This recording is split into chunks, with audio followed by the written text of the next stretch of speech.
right, ladies and gentlemen, welcome to the show. Thanks so much for being with us. My name is Paul Harrell. As always, this is the Millstone Report. And we can't do it without you watching every single day. I want to remind you this portion of the program brought to you by redvivehealth.org/Paul. I want you to go to redvivehealth.org/Paul. Check out the red light panels there and these clinical strength panels, this technology Big Pharma doesn't want you to know about. We're going to tell you more about that here in just a minute, and we're going to take a completely different angle that we've never taken before, but we're going to get into it. And, of course, it all comes down to money and why the status quo puts profits over people in our healthcare system, and we're going to relate it right to these red light panels and how again, Big Pharma doesn't want you to know about this technology. So we'll tell you about that a little later in the program. We got a great show for you. We're going to talk we're going to talk a lot about things. We're going to talk about the escalation in Ukraine and Russia like we did yesterday, but we're not going to lead with that. We also have some fascinating discussions about this guy, this supposed theologian across the pond, N.T. Wright, who people are saying that his name needs to be changed to N.T. Wrong, because not only has he come out for abortion in some cases, he's now saying that you can deny the bodily resurrection of Jesus Christ and still be a Christian. And there's also a David French connection. I'm sorry, a Colin, not David French, but a Francis Collins connection with all of that. And so we're going to talk about that and much, much more. But we're going to start today is the fact this is June 3rd. We mentioned this yesterday, that there are people that are declaring June, the month of June, they're trying to retake it. They're fighting a culture war. They're claiming that June is actually, instead of all this pride, instead of celebrating all of this sexual degeneracy, that we actually just need to say, hey, look, why don't we make June Biblical Marriage Month and celebrate the fact that there are families all across this country who are married, male and female, and who are embracing the way that the Lord made all of us. Anyway, so we're going to talk about that, but we're going to, specifically, I'd like to talk about the culture wars, because I think for a long time, and I'm echoing what I've read here, I agree with some of these points somebody like R.N. McIntyre made, Matt Walsh made. For a long time in this country, so-called conservatives, whatever that term even means anymore, have told those of us who want to do something about the wickedness of our culture, that it's a losing issue, that it's something that we shouldn't focus on.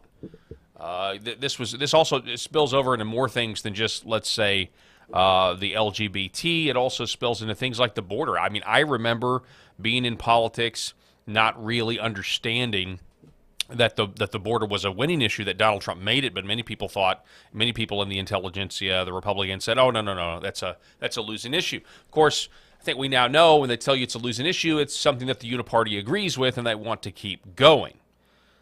We covered the firing of Floyd Brown by the Kennedy Center on Friday. We covered this. He claims he was fired because of his Christian faith and his view on biblical marriage.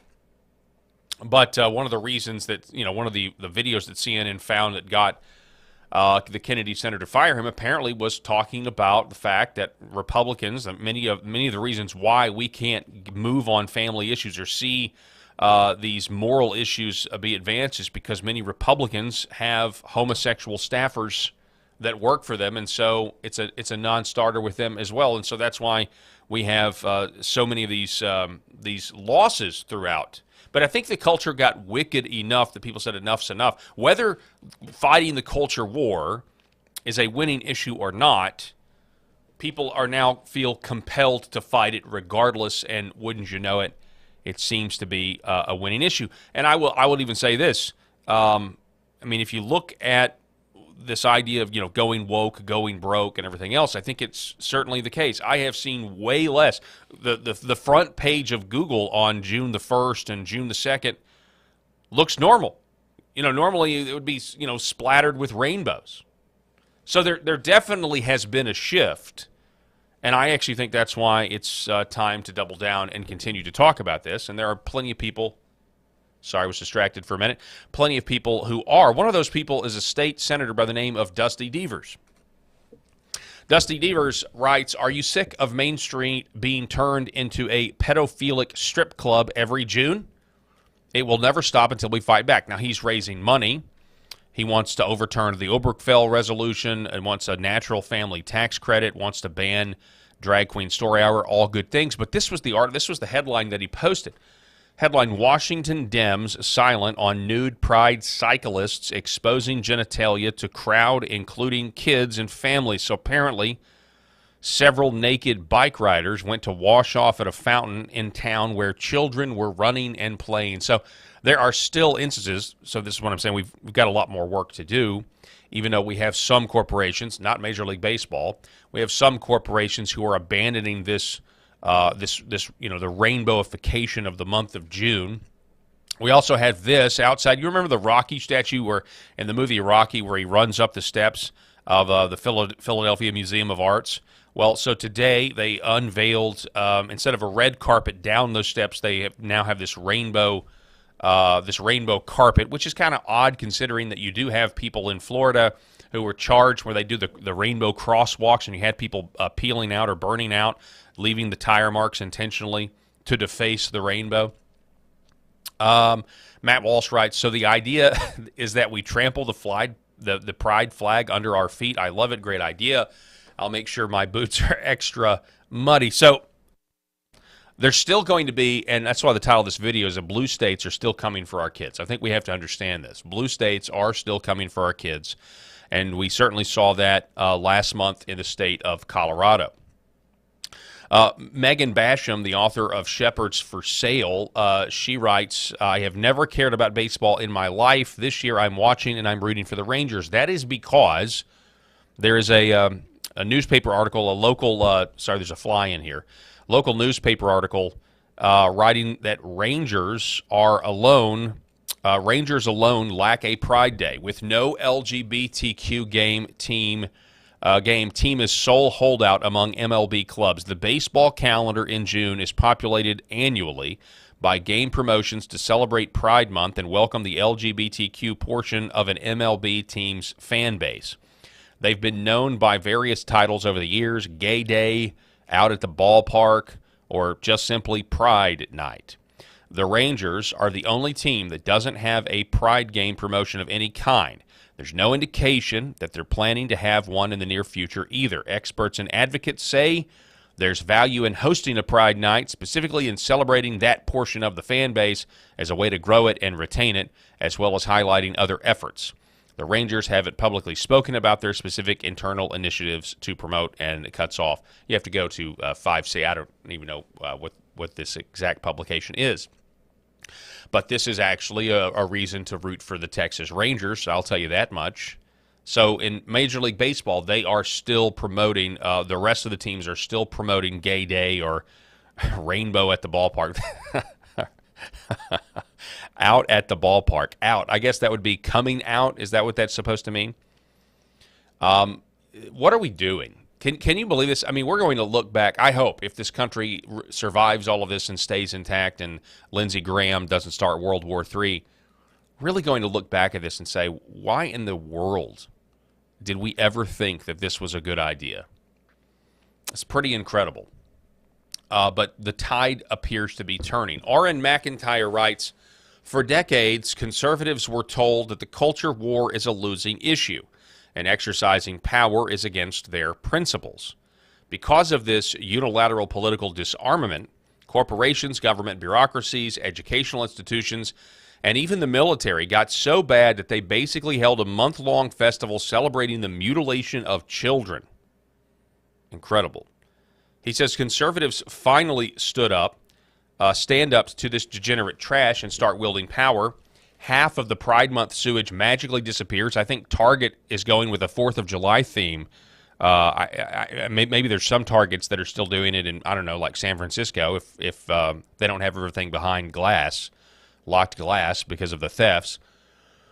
But from what I can see, Target is not doing a gay-themed June. They're doing a red, white, and blue patriotic 4th of July theme, Independence Day themed, as we gear up for the celebration of Independence Day in the month of June, which is what June used to be about, by the way. As I was growing up, everybody loved June because you're going to get to the 4th of July. He goes on, anyone telling you that this makes conservatives woke is a subversive doing their best to ensure that you lose and the left owns your children. Wow. So there is a push. It's obviously the Republicans do not wield power the way the Democrats do when they're in power, and this is true. And people are trying to change that and trying to be effective. When we had our friend Charles Haywood on the program, he was talking about this phrase "woke right" is really a way to, essentially, instead of calling it woke right, it's the effective right, and that's what people are trying to push back on. People that want this stuff to actually go away. People that want these ideas, these sick ideas that are leading children and our nation on a path to hell, they want them to go away. They want them to be abandoned. They want them to be consigned to the dustbin of history or run out of town on a rail. They want this stuff banned. Like I've said before, banning things is good sometimes. And that's what people are sick of. They don't want this anymore. They've rejected it. Matt Walsh, he writes, 5 years ago, every major corporation in the country spent the entire month of June shoving LGBT propaganda in our faces. Today, Pride Month is in shambles. The change did not happen by accident. It's the result of a strategic campaign by some of us on the right. This is a real win. We should acknowledge that and celebrate it. Obviously, Matt Walsh, with his documentary, What is a Woman, contributed verily to waking people up to the absolute insanity that this nation was calling normal and good.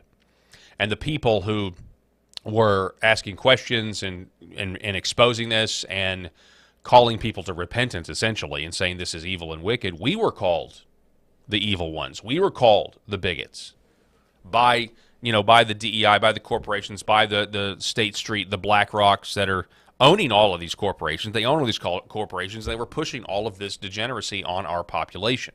And they still are in many cases. Then we have Zachary Garris. Zachary Garris writing, he kind of takes this down to what this is really all about. He says, all the euphemisms, this is how it actually affects our culture, not just spiritually, but practically and physically. But when he writes, all the euphemisms are meant to conceal the root issue. Being gay or trans are intentional efforts to avoid fertility. America is facing a birth rate catastrophe, yet we have people taking pride in celebrating unfruitfulness. It's about life versus death. We see here Zachary Garris, who's a pastor, pointing out, I agree, this is the root issue. And I think the people, I think one of the benefits, whether it was the set out goal, the intended goal, or just one of the benefits that the ruling elite love is the idea of American birth rates continuing to decline. I mean, Hillary Clinton, she said as much when she said, well, the immigrants are the ones. She was condemning the Republicans' retreat back to the nuclear family, promoting the nuclear family, and said, well, they're trying to deport the immigrants, and they're the ones having the most children. So this was the goal. We want the immigrants to come in here. We want their birth rates to be high so that the great replacement goals are realized. And wouldn't you know it? I mean, if you look at the statistics about, we're talking about a lot of white children who are being swept up in this LGBTQ RSTLNA, would you like to buy a Val propaganda? And again, as we've said before, the demographic problems that the gay and trans people face are that they don't have natural children, so their movement depends on converting the children of Christian parents as well as, let's just say the union of man and woman, converting the offspring of those. That's what their movement depends on. If you look at who's really getting swept up, I mean, look at Audrey Hale. Who went into the Presbyterian school and shot children, shot adults. And look at her. She was trans. She talked about crackers. I mean, literally, how good is the propaganda where she not only is swept up and convinced that she is the opposite gender of the way God made her, but then the propaganda is so good that she hates her own kind, hates her own race because of the color of their skin. Now, that's the kind of propaganda that dictators have dreamt of all of human history. So that leads me to Colorado. This piece was written, when was this written? the 16th of May. So, we're a couple of weeks behind on this, but it's a website, Christ Overall. It's a great article written by Josh Dawes.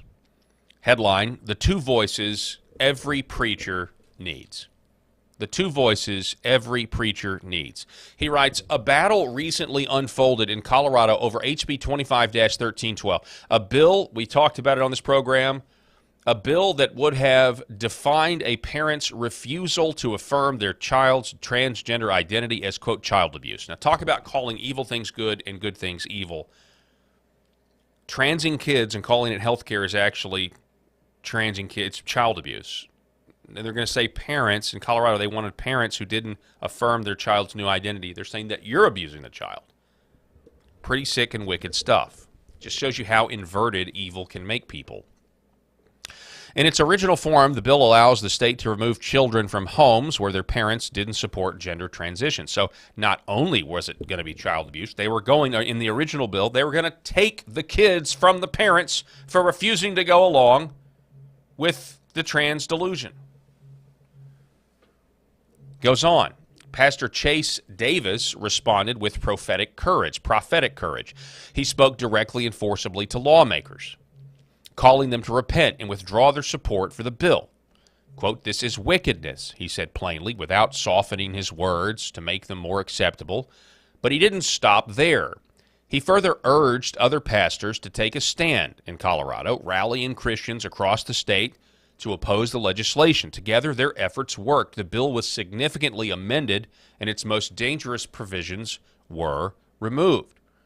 So during this crucial battle, Jeff Baxter, the next-gen pastor at a church called Mission Hills, took a drastically different approach, he writes. While Davis confronted the legislation head-on, Baxter reserved his compassion for those advancing the bill.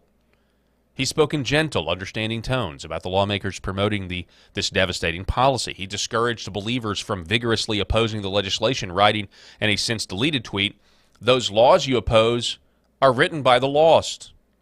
His harshest warnings were directed not at those directly threatening parental rights in Colorado's children, but at Christians who dared speak out against the threat.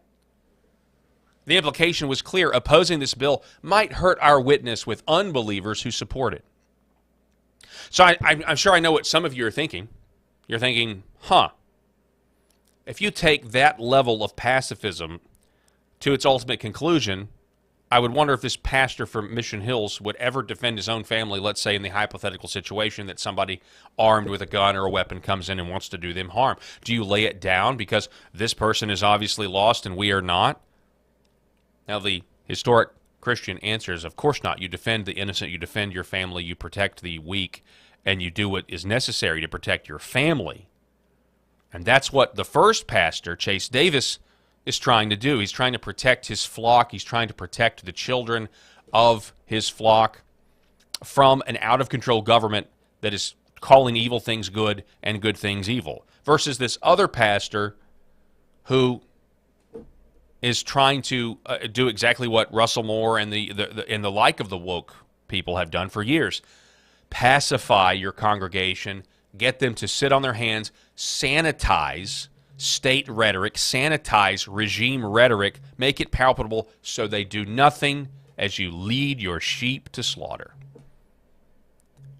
What an absolute shame. He writes, two pastors, two very different responses to the same threat. One raised his voice in prophetic opposition to a dangerous policy. The other cautioned quiet from Christians to avoid creating any obstacles to the gospel. This contrast is not merely about tactical disagreement, but reveals something more fundamental about how pastors understand their calling. What is your calling? Are you there to protect the sheep, or are you there to not protect the sheep, and by doing so, by refusing to be the watcher on the wall, literally enabling their destruction and their slaughter? Two different paths. I want to talk more about this here in just a moment. But before we do that, I told you earlier that we're going to be talking about Big Pharma and their opposition Big Pharma, let's just say the medical industrial complex and their opposition to red light panels and therapy. And so to do that, I want to welcome my friend Dr. Raul Desai back with us from redvivehealth.org. Dr. Desai, welcome back, sir. Thanks so much for being on the Millstone Report again. Thanks for having me, Paul. Okay, so first of all, I mean, people have heard about the red light therapy because I've been talking about it nonstop. I use it. I love it. I think it's great. I think it works. I would love for you to talk a little bit about people over profit, because with any new technology, especially because I say all the time, I don't think that the medical industrial complex actually wants these clinical strength panels in the homes of every American, because I think it's going to enable them to avoid a lot of the medical industrial complex's pitfalls that end up putting profits over people, things like unnecessary surgeries. Can you speak to that? Yes, I think that unfortunately, that is part of the game we have to play in medicine today. It is there are powerful forces that have deeply ingrained roots in making money off certain procedures, making money off certain medications, on certain pathways. The total joint, it's going to be an epidemic if it's not already. Everybody's getting joint replacements.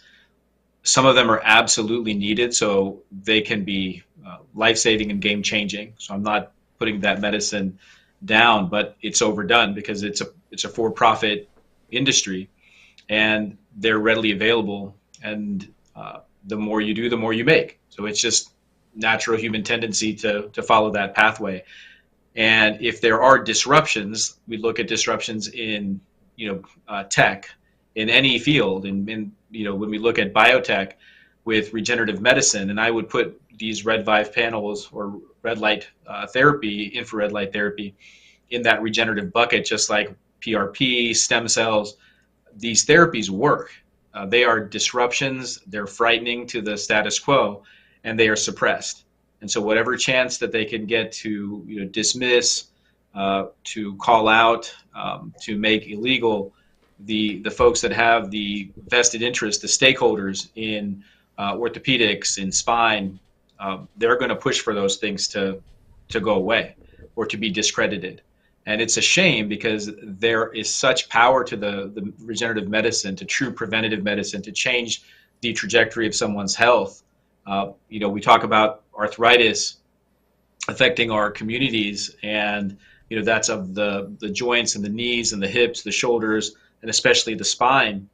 We've seen amazing results over the past decade plus. I started doing platelet and stem cell injections back in 2007, 2008 initially, and I was a skeptic. And when I saw the results, and I'm a radiologist, so I would treat patients, something was broken on imaging, we treated them, and they felt better 6, 8, 12 weeks later, and we scanned them, and it looked new, and I'd never seen that before. And I called my professors.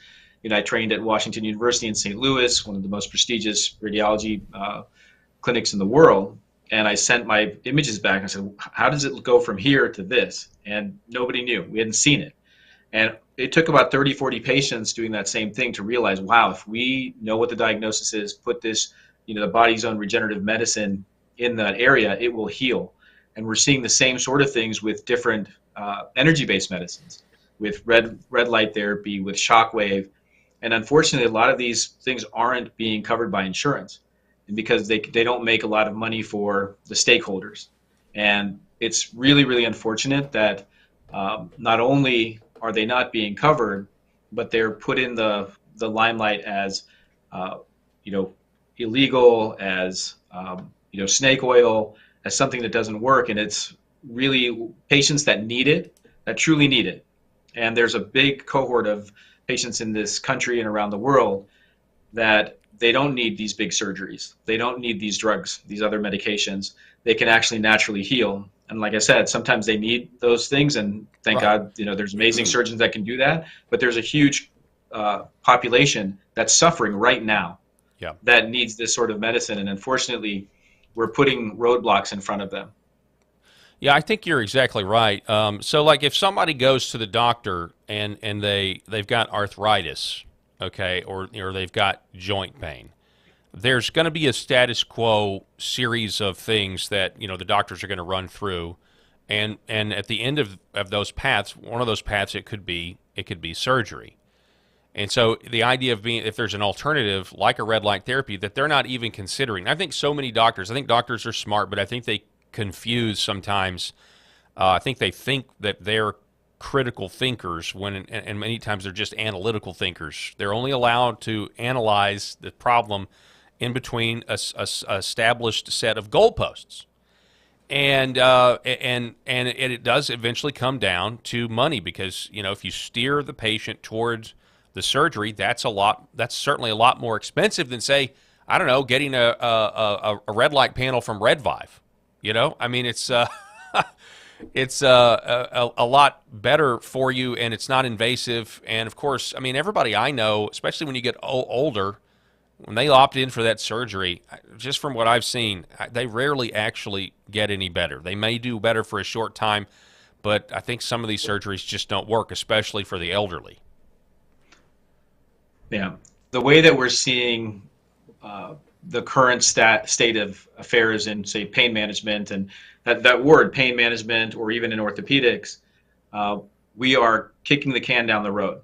We're not addressing the issue. We're making things feel better. If someone comes in and they have a painful knee and they have arthritis, arthritis is two things. It's the biomechanical, which we think of, hey, there's a square peg in a round hole, or some of the cartilage is broken off, or you have spurs, or there's a mechanical obstruction. But it's really a biochemical process, and it's two things. So it's the biochemistry and the biomechanics. And these new types of medicine can actually address those biochemical issues. And over time, it may not be immediate, but over time and with repeated use, it can change that biochemistry. It changes that biologic milieu, and it puts it into a healing place. And over time, those issues can heal. We don't need to mask, right? If you go in and you have knee pain and somebody gives you a cortisone injection, that suppresses the inflammation. That's masking the pain. And it feels better right away, but actually it's putting you in a worse place, because in 6 weeks, 12 weeks, 3 months, whatever it is, that pain is coming back because you haven't changed the underlying issue, and now it's worse. And if you keep doing that, you're actually fast tracking a joint replacement. You're fast tracking a surgery. The same thing we see with spine. A couple of cortisone injections into the spine, epidurals or facets, dramatic increase in spine fractures. It causes osteoporosis. We know this, and we're still doing it. We're burning nerve roots in the spine so the pain goes away, and we're taking away the musculature. We're destabilizing the spine. And when somebody is 35 or 40 and you do this for years, you're setting them up for a disaster. And that's the standard of care. That's what you go to a medical society and they say, well, that's the way it's been done. That's the way it should be done. And it's dogma, and it's absolutely wrong. And it's sad that we're being subjected to this. And because the insurance pays for it doesn't mean it's right. Wow. That's exactly right. Because the insurance pays for it doesn't necessarily mean it's right. And maybe, someday in the future, if we ever get actual healthcare, reform, we can start getting the insurance to cover things like red light therapy or others, or stem cells or that sort of thing, because it needs to be done at this point. And I just want you to know, like, my family personally has benefited from this. Have a loved one that fell, has a bruise. The bruise goes away because the red light, really bad or really bad shoulder pain. It's been great for me and my energy levels. And I know if you go to redvivehealth.org/Paul, you've got a lot of the research is done for you for people that are not sure about it, but the science backs this up. If I'm going to get it wrong, sometimes I call it photobiomodulation, or is it biophotomodulation? I can't remember, but it's a real thing, Dr. Desai. Yeah, so PBM, so Okay. photobiomodulate, you got it right the first time. So it's photon energy, right, from the lights that's modulating the biologic systems. So we're actually changing the behavior of the cells, the mitochondria, the tissue. There's new gene expression, and there will be healing. Now, there's a spectrum of injury, right? If somebody has a dislocated fracture, they might need surgery. And if somebody has some inflammation and pain and nerve pain, Red Vibe may be the perfect option. So there is a spectrum of injury and a spectrum of where this can help. The other part of this is that when you're getting this energy, this red and near infrared light energy, it's slowly changing your tissues. Like I've been using this consistently for, a year plus at home every day, twice a day, and it's changed my body. It's literally, I have something called Ehlers-Danlos syndrome. So I'm very hyper flexible. So I can bend my thumb like this, bend my elbow like, my wrist like this, my elbow hyperextends. And there's a scoring system called the Byton scoring system, and I'm a 9 out of 10. I'm really good at yoga, bad at football. And I've always had tendon and ligament injuries and have been hyperlax. And a lot of folks suffer from this around the world, and they suffer in silence. And if you give me a cortisone injection, you're ruining my tissues. I've had that before. My tendons tear. It's a disaster. Using this simple red light, just sitting in front of it, 15 minutes a day. But it took 3, 6 months, 9 months, 12 months, a year, a little bit longer, and my body has changed. I don't have those injuries. Very rarely will I have pain. I've been so much stronger, and we're seeing this with our patients. So it's not only that this can be used when you're hurting, or when you have an injury, but this is something that you won't put away. You're not going to put it back in your closet. You're going to take this out and you're going to use it. It's going to become like flossing, like brushing your teeth, like exercising, meditating, good sleep, good nutrition. This is part of your health habits. So that's what's really exciting to me, is that we're able to not only help someone when they're in an acute crisis, but we're going to change. I always talk about changing the trajectory of your life and your health. That's what we want to do. And that's why we're so passionate at Red Vibe about this. And we're super happy to have you experiencing that. Yeah. I mean, well, I went out of town for, 5 days or so.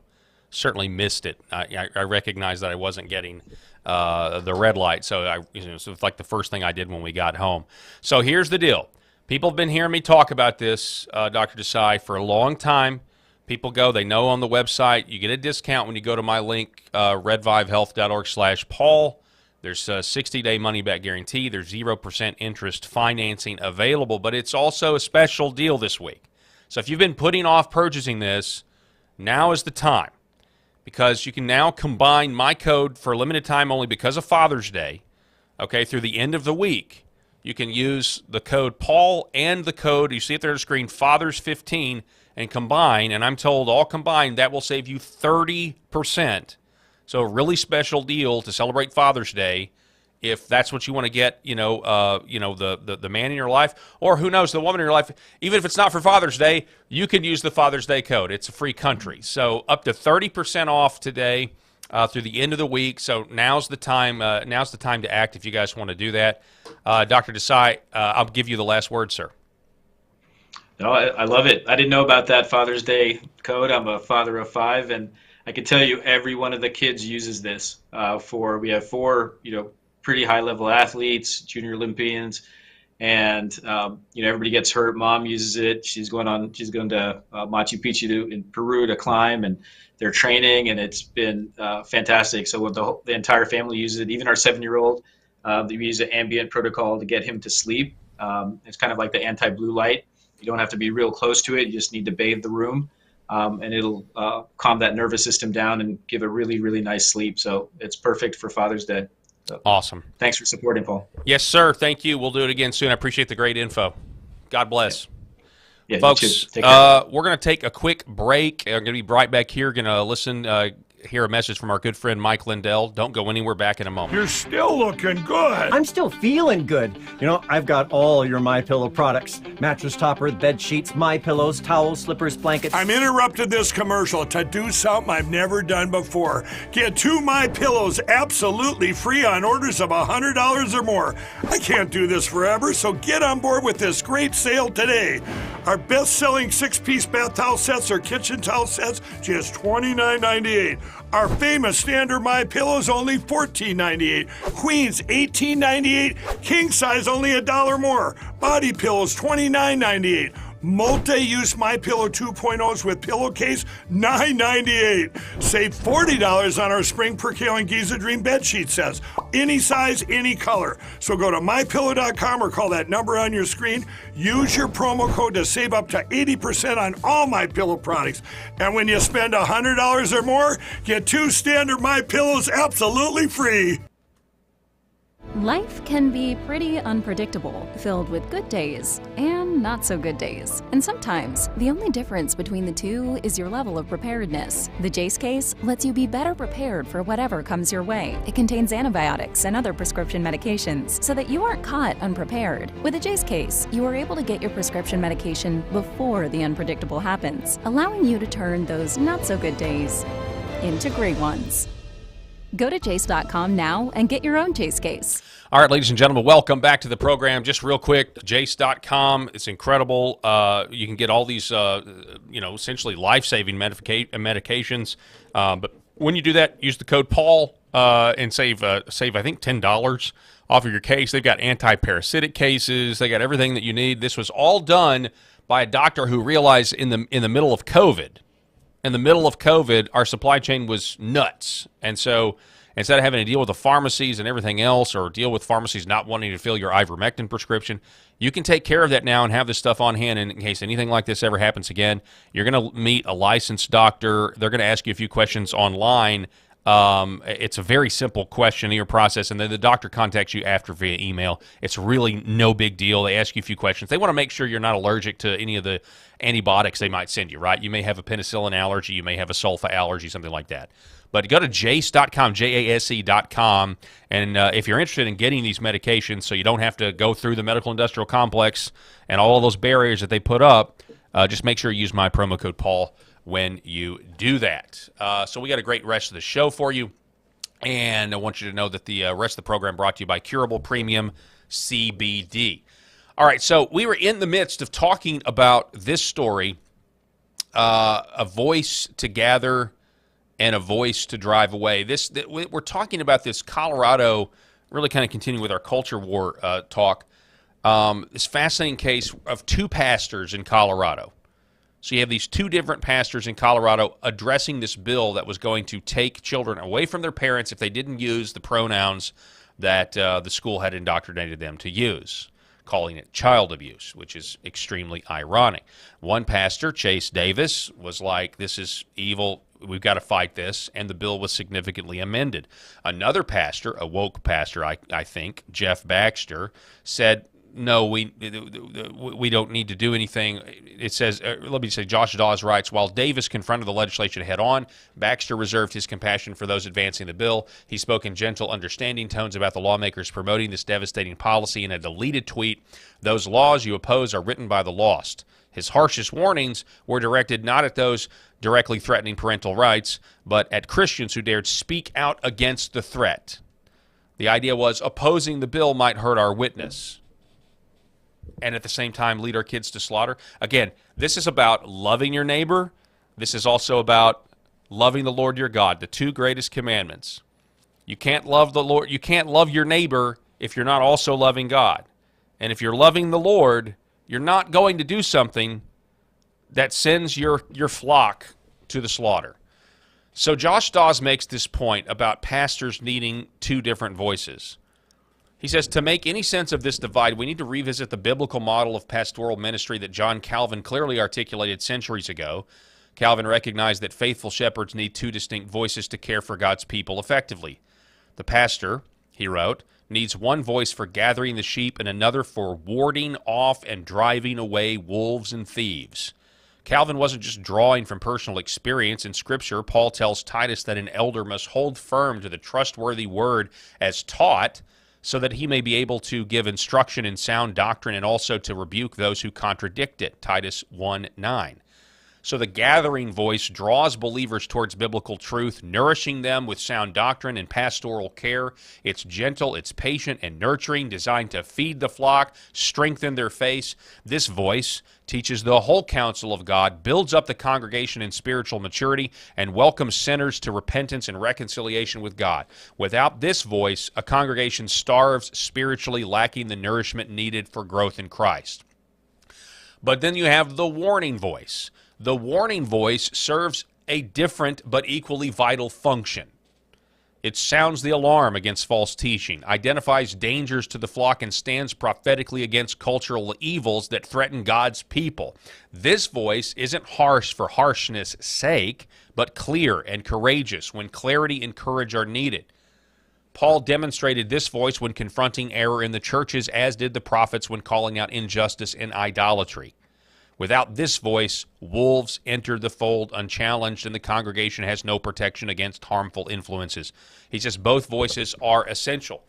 So in the case of Colorado, where their specific state government is about to pass a bill that says that if you don't call this boy by a girl's name, or this girl by a boy's name, or use the right pronouns, that you're guilty of child abuse and we're going to call the Child Protective Services against you. When you have a bill that's essentially going to require your congregation to lie in order to keep their kids, to promote lies, to affirm lies, in order to keep their kids, then it requires this voice. It requires this voice of saying, hey, these are wolves and we've got to stand up. We've got to protect the sheep. We can't not protect the sheep. And I'm reminded very much of, let's see if we go back here. There was one, Ben Zeisloft, posting this LGBT trans pedophile flag, on this painting of Nebuchadnezzar, or this painting of Daniel chapter 3, where you have Shadrach, Meshach, and Abednego refusing to bow down to the idol. And I think that's 100% an accurate comparison here for sure. So anyway, check that story out. I think it's really good, and I've got a lot more stories to get to, so we're going to move on now to elections. So, Father Calvin Robinson tweeting that God is good in response to a report about a pro-life candidate named Karol Nawrocki, who won the Polish presidential election, putting an end to the Polish government's plans to legalize abortion in the majority Catholic country. So the nation of Poland goes with, for lack of a better term, I don't know, we just call him a conservative, goes with a guy who doesn't want abortion to be legal. People are saying this is a very good sign. Now, Jack Posobiec makes an interesting observation here, that Polish conservatives won nationally across the whole country after USAID funding is cut. So this goes to what I've been saying for a while, speculative theory, but the sheer amount of money, the billions of dollars that were wasted going to essentially pay off and buy support for the Democrats and the Uniparty and everything else, the Intel oligarchy, all of that, goes to rig elections, goes towards color revolutions, like we saw in 2014 in the Maidan Revolution in Ukraine, like we saw in 2020 here in our own country. And so the theory is, aside from the fact that Europe's economies are absolutely shrinking right now, and they want the minerals and they want the resources in Russia, that's why they want to go to war with Russia. I also think that if funding gets actually cut from Ukraine and we quit doing this, NATO, U.S. quits backing Zelensky, I think a lot of these leaders know what the scheme is. And I think they know they don't really represent the people and that they're in office based on a lot of this non-government organizational funding, a lot of the money laundering. That's what I think is going on. So I think Jack's on to something here when it comes to the fact that we end the USAID funding, we shutter it or most of it, and we're going to start to see elections look a little differently across the globe, I think. And I think you could also say that that's what's happened in South Korea. South Korea, last I heard, this Lee Jae-myung, who is pro-CCPs, pro-China, pro-Communist Party of China, according to the exit polls, he was winning, or he has won. I don't know if he has won or not, but who knows? This may also have to do with cutting USAID funding, where there's not the money to go around to rig the elections anymore. Something to think about.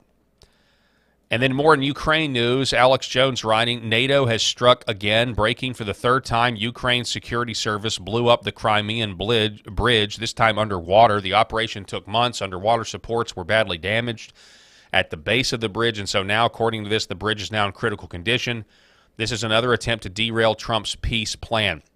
Look, Donald Trump said from the Oval Office earlier today that if things don't turn out, this is going to result in World War III. I want to know who is briefing Donald Trump on Ukraine, and I want to know exactly. I mean, to me, at this point, it took, and maybe he said more things before we went on the air, but I want to know where's the statement from Marco Rubio? What about Tulsi Gabbard? What about Donald Trump? What exactly is going on in response to the drone strikes?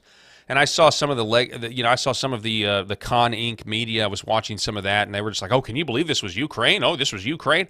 This wasn't Ukraine. They can't do any of this stuff without NATO. They can't do any of this stuff technologically without the West." And people are still bracing for what Vladimir Putin is going to do. There's reports, he's moving weapons around, resources around. Who knows what's going to happen next? This is outrageous. This is out of control. And while all of this is going on, where is Lindsey Graham? Thankfully, Steve Bannon told Chris Cuomo that Lindsey Graham should be arrested for essentially stoking World War III. Listen to this. I don't understand how you could want to jail a U.S. senator because he's saying something you don't like. Because that sounds like the worst of the deep state. No, it's absolutely what he's doing. What he's doing over there right now is stirring it up. He's giving the Ukrainians, but it's not illegal.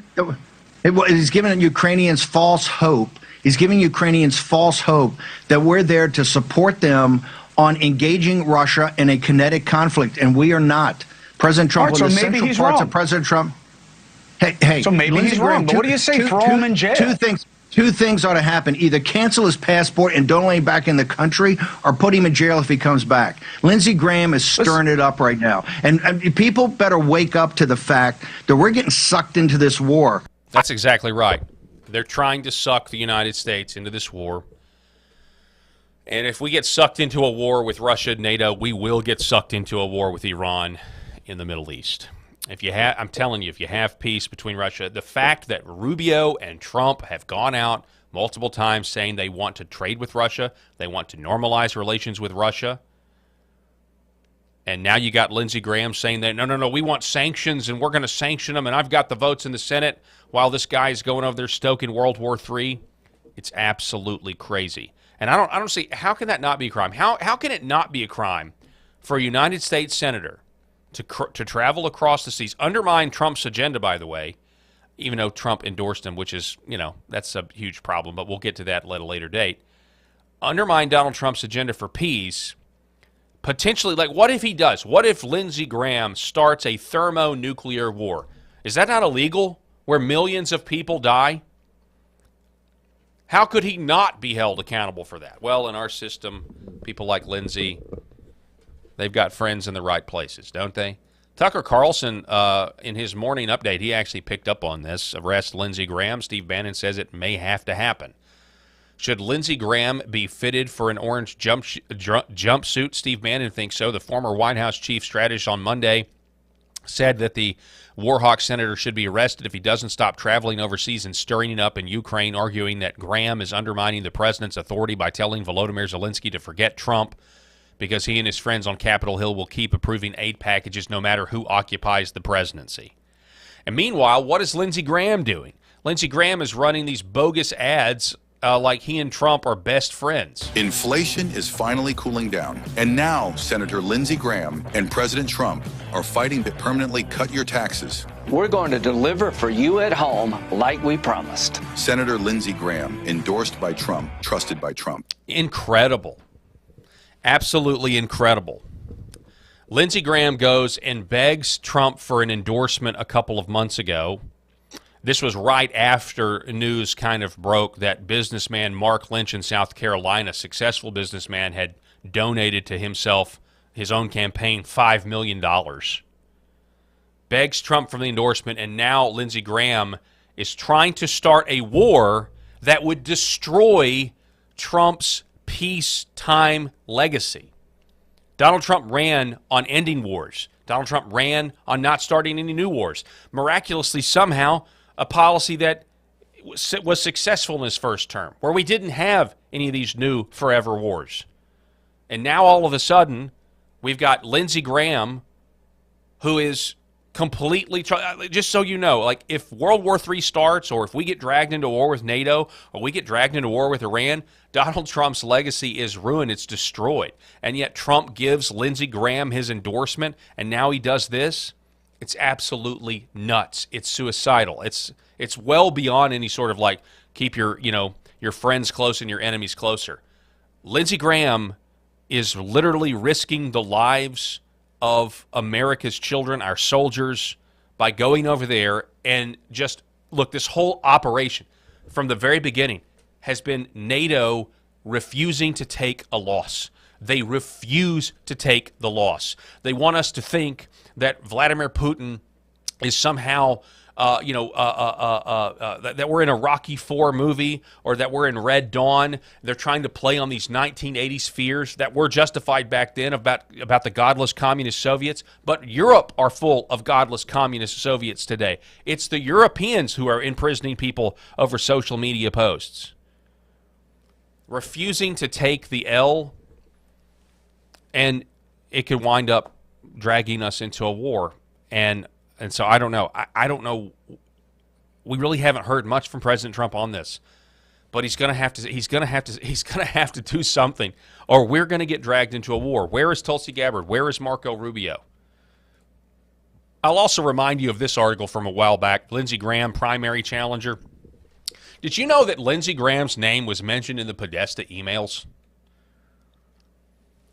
This was back a while ago. Mark Lynch, a conservative businessman running against Senator Lindsey Graham, is seeking to use an email between Paul Harstad, former President Barack Obama's top pollster, and John Podesta, the co-chairman on the Obama transition team, to show Graham is an undercover Democrat.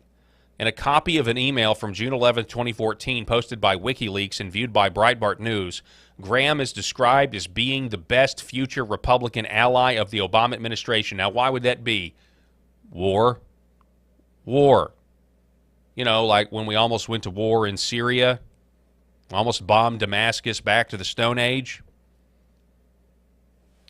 The exact quote in the Podesta emails. Remember Podesta? Remember how sick you remember the spirit cooking Podesta, those Podesta emails? Remember that? Children will be there for your entertainment. Graham is the best future Republican ally of the administration for the next 2 years, and in a close Senate, may provide a critical vote on a number of issues, much more so than he has recently. Unbelievable. By the way, Mark Lynch issued a statement describing Graham as a two-faced flip-flopper who has been working with operatives and strategists at the very top of the Democrat Party, especially on war. I mean, when you hear Blumenthal, Dick Blumenthal, who goes over to this trip, goes over to Ukraine for this specific trip, and you hear Dick Blumenthal say, you know, you can rarely find any things that Republicans and Democrats agree on. That's your key right there. That's it. It's like, yeah. That's true. You can rarely find. So you guys are all protecting yourself, and using American blood and treasure is the only way to protect your corruption, your empire, our corrupt financial system that's based on nothing. And you want the minerals out of the ground in Russia. You want regime change in Russia, just like Martin Armstrong said they wanted this 15, 20 years ago, and they put him in jail for it because he wouldn't invest $1 billion to overthrow the Russian government. This is insane.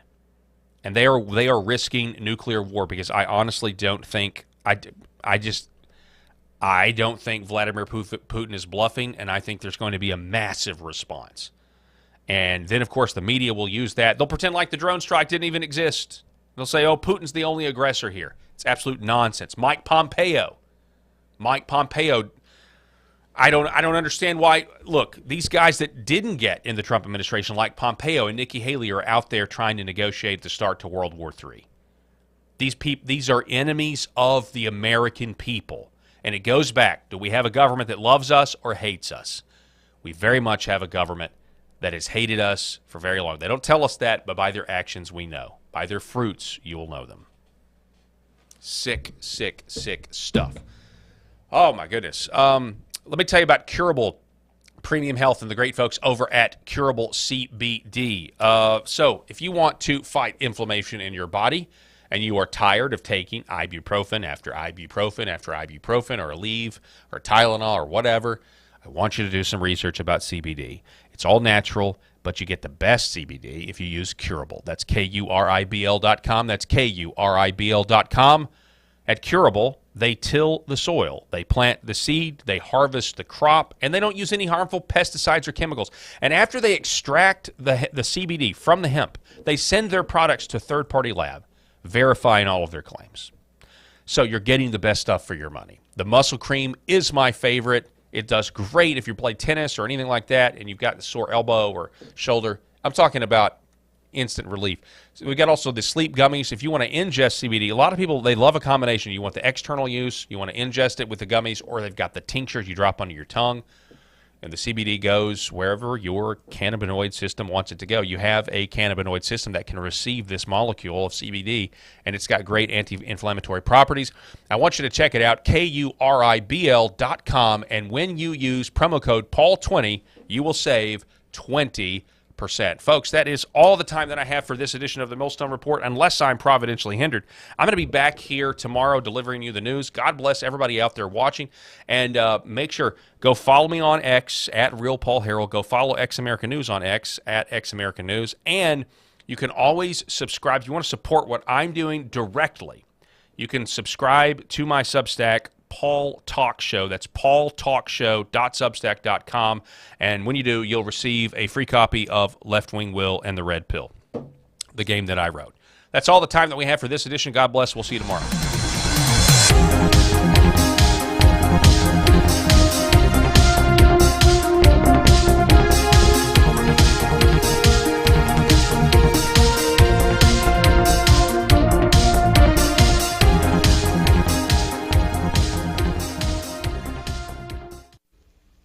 The very foundation of the Christian faith is based